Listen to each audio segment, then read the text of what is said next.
Hello everybody, John Abdo here, author of Wolves of Croton, The Untold Story of Milo.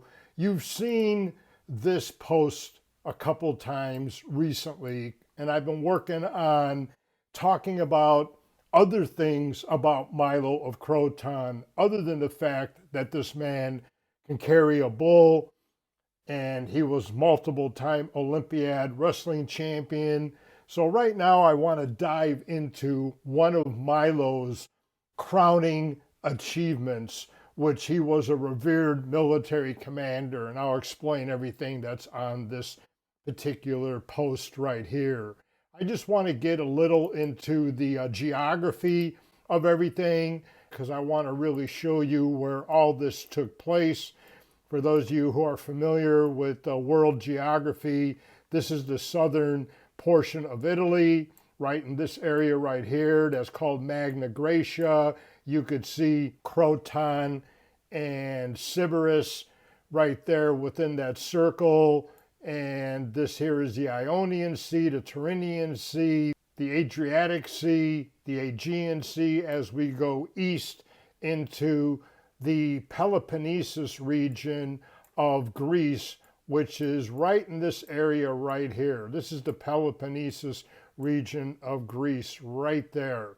And the reason why we're focusing on that is because the founders of both Sybaris and Croton came from Peloponnesus, which is surrounded by the Aegean, the Cretan Sea, which is the Sea of Crete down here, and the Ionian, and below Crete, the island, is the Mediterranean Sea. So let's go to Peloponnesus. As we focus in right there, you could see Pisa, which many historians call Olympia. It's Olympia and Pisa. They call it both the same thing. Sometimes, depending on the historian, they may say Milo won 7 times at Pisa, or Milo won 7 times at Olympia. And you would think that Mount Olympus is really close to Olympia, but Mount Olympus is 220 miles away as the Griffin flies. It's way up there. That's where Mount Olympus is at. Nonetheless, for the Panhellenic Games, especially the Olympiad Games, Zeus leaves his throne on Jupiter, goes from heaven to earth, sits on top of an ivory and gold throne on top of Mount Olympus, and comes down to watch the Olympiad Games to be contested. So moving to another map, you could see Sybaris right here, Croton, their southerly neighbor, right there. Sybaris was founded in 720 BC. Peloponnesian mercenaries traveled to Magna Graecia from the Peloponnesus in Greece, established a city called Sybaris in 720 BC. Then 10 years later, another Peloponnesian named Marcellus also journeyed to Magna Graecia, where he founded the city-state of Croton. And you could see right here the Battle of Sybaris, which took place right in there. That's the Crathis Valley. Some historians refer to it as the Sybarite Valley.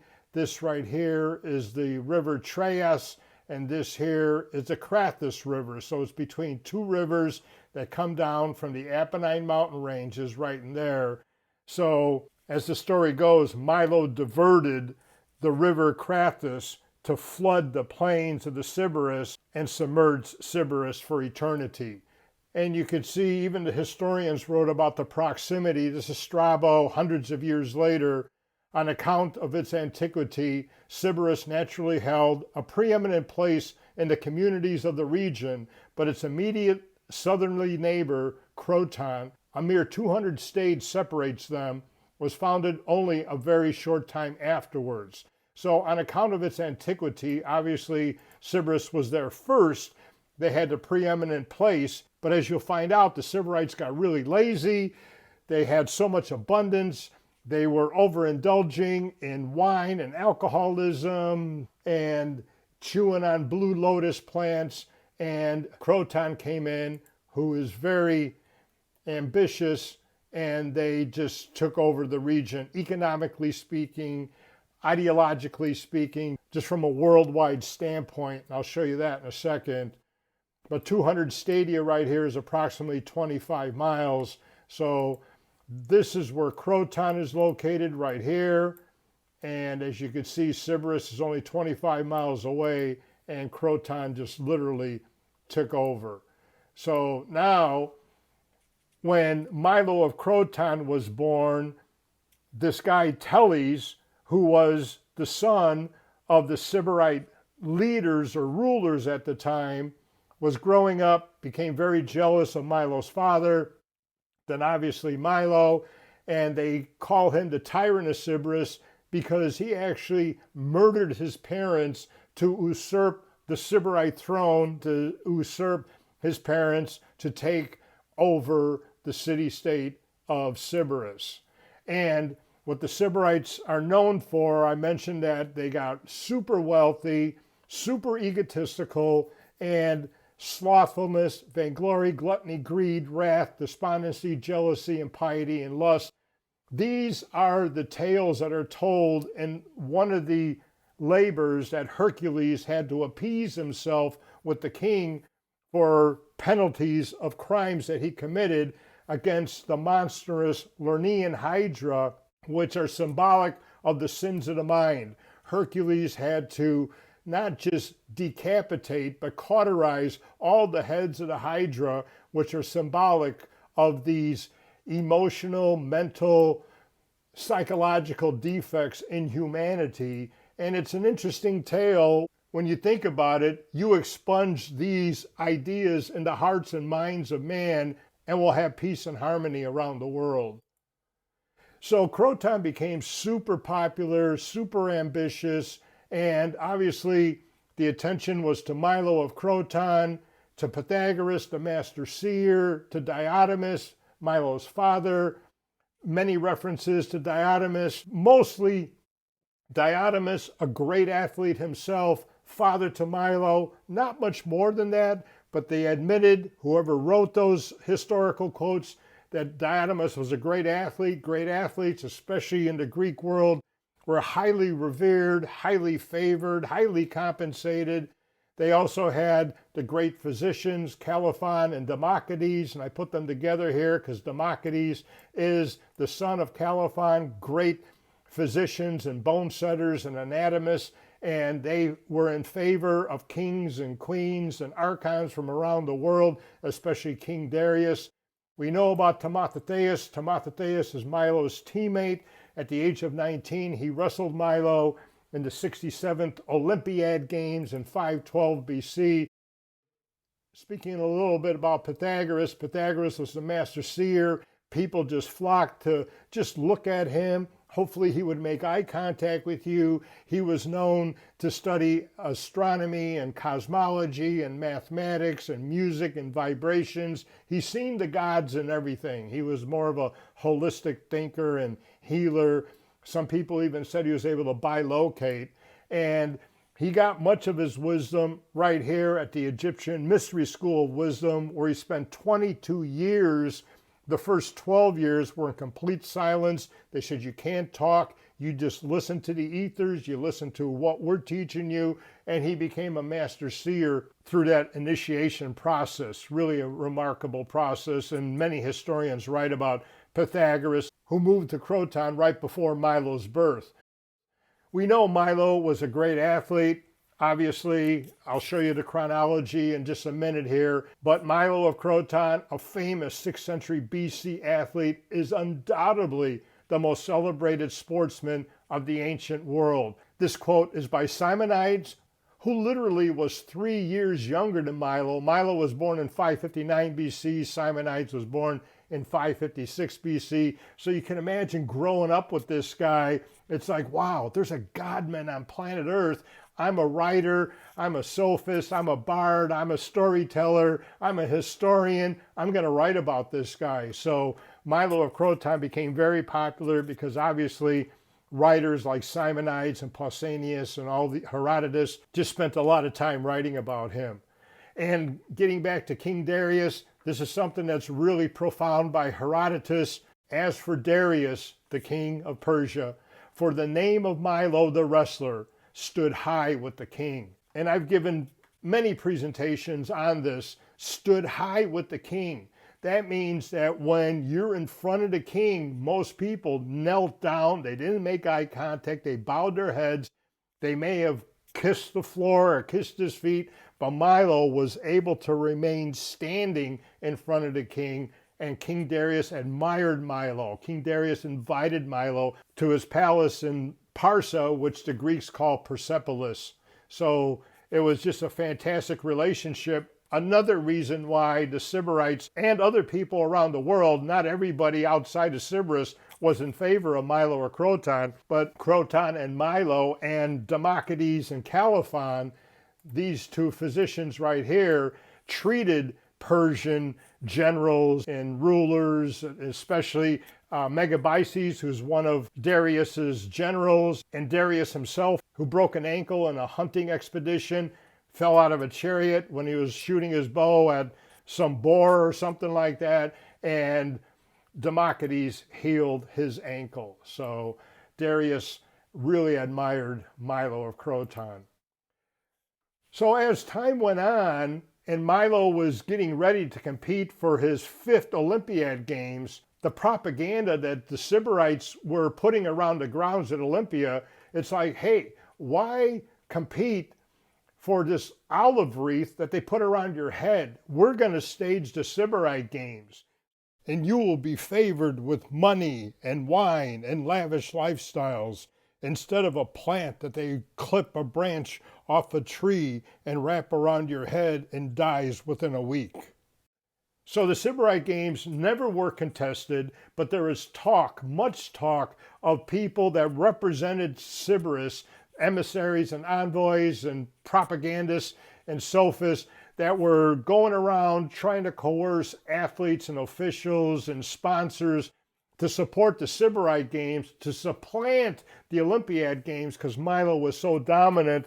And this here was supposed to be staged in either 524 BC or 4 years later in 520 BC, when Milo was 5-time, going on 6-time Olympiad Wrestling Champion. So Sybaris was doing all that they could to take attention away from Croton.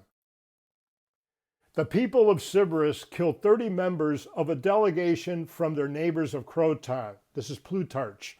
So now the animosity raises, and this here is getting close to the end of Milo's career. He just retired after competing at the 67th Olympiad Games in 512 BC.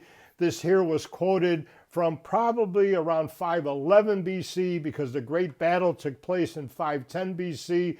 Emissaries from Croton went to Sybaris to try to abate this conflict. Like, hey, come on, guys, settle down. We do what we do. You do what you do. You've been vilifying us for decades, if not hundreds of years now, going on 200 years. But Sybaris, when the envoys went to Sybaris from Croton, they murdered all of them and provoked Milo and his army into battle. So the Crotonites were the epitome of the saying, "Sticks and stones may break my bones, but names will never hurt me." Names and vilification and mockery and the propaganda didn't bother Croton. They were solid, confident people. They knew who they were, and they knew their allies knew exactly who they were. So none of that mattered. So when they drew blood, when they brutally murdered 30 of their brothers and sisters, it was battle on, with a heightened sense of vengeance and retaliation. Milo's army was outnumbered 3-1, Herodotus. Milo did not need equal numbers.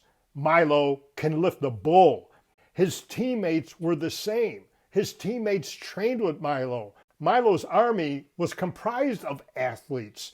They knew the topography. They knew how to run the hills and run the valleys, and they knew where the tributaries were, what grounds were soft, where the rocks were, where the thornfields were. They knew how to fight in those territories. Where Teles' army and the Sybarites, they were hired hands. They were a militia and conscripts that were hired, and they had to fight for Sybaris, where Milo's army, especially after losing 30 of their brothers and sisters, they were out to destroy Sybaris once and for all. So here's the battlefield right here. It's my little mock-up here. And you see 7 effigies of Milo right here. So to taunt the Sybarites, on the beds of chariots, 7 replicas of Milo's bronze statues were interspersed across the perimeter of the battlefield.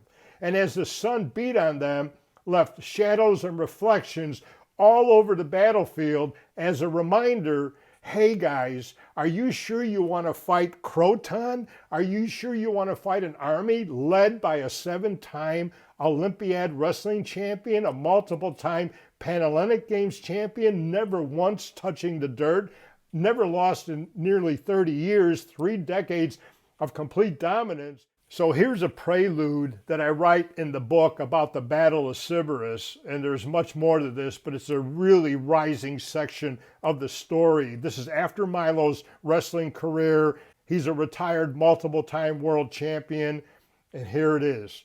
The most powerful military weapon on the planet is about to be deployed onto the battlefield.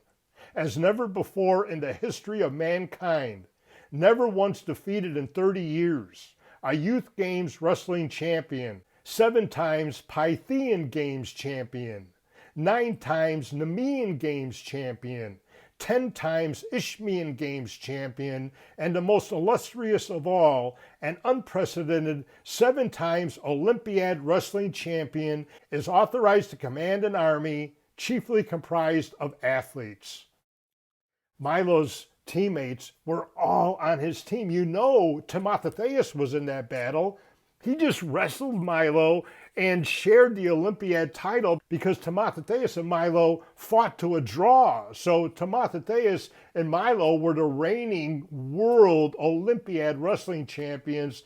How awesome must that have been to see these athletes from Croton on the battlefield against the Sybarites, who are known to be lazy and sloppy, overindulgers, alcoholics, just egotistical psychopaths.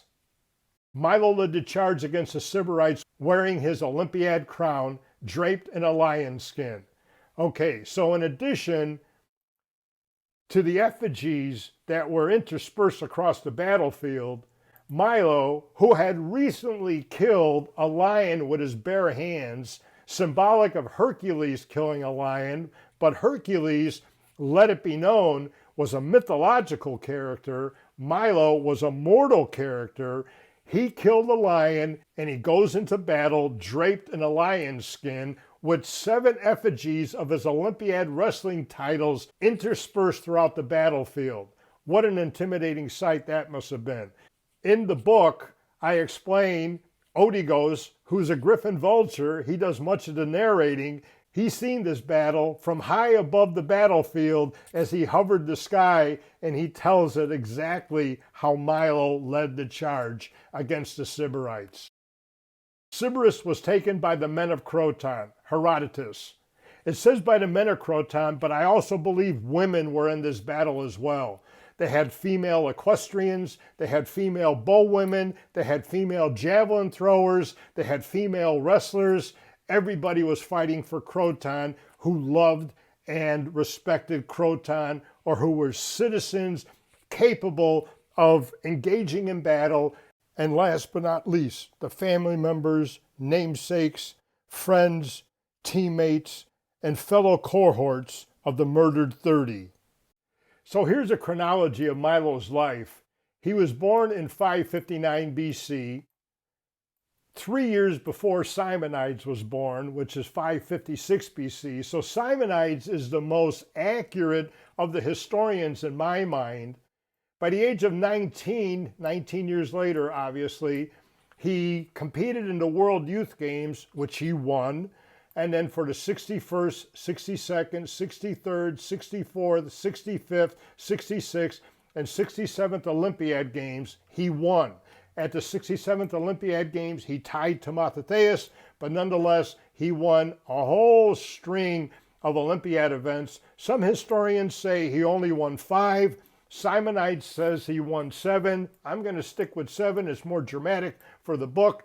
And then 2 years later, or around 2 years later, Milo fought in the Battle of Sybaris. And then He died in 509 BC, but nonetheless, Milo's army was a force of 100,000. Sybarites had 300,000 warriors, according to many historians, and Croton defeated Sybaris and their sick ideology of all the different sins of the mind right there. So this is just a little bit of some of the other achievements in Milo's life, the man who is known to have carried a bull, the strongest man in the history of mankind, the greatest Olympiad wrestler of all time.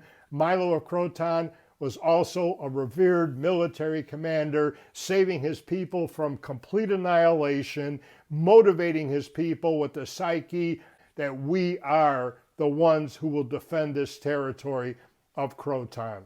So that's it.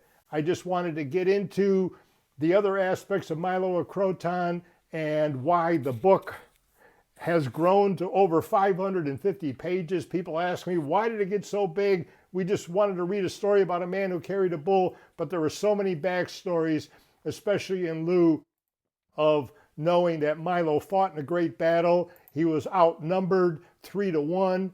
He won that battle, and he was in favor by kings and queens and archons from around the world, especially the number one ruler, King Darius. And Milo also had these people and others. There's many more which are described in the book. Pythagoras, his father Diotimus, the greatest physicians in the world, Timotheus, and obviously King Darius. So people just flocked to Croton because of the popularity of their people, of their ideology, their success, and obviously their ability to snuff out evil from around the world.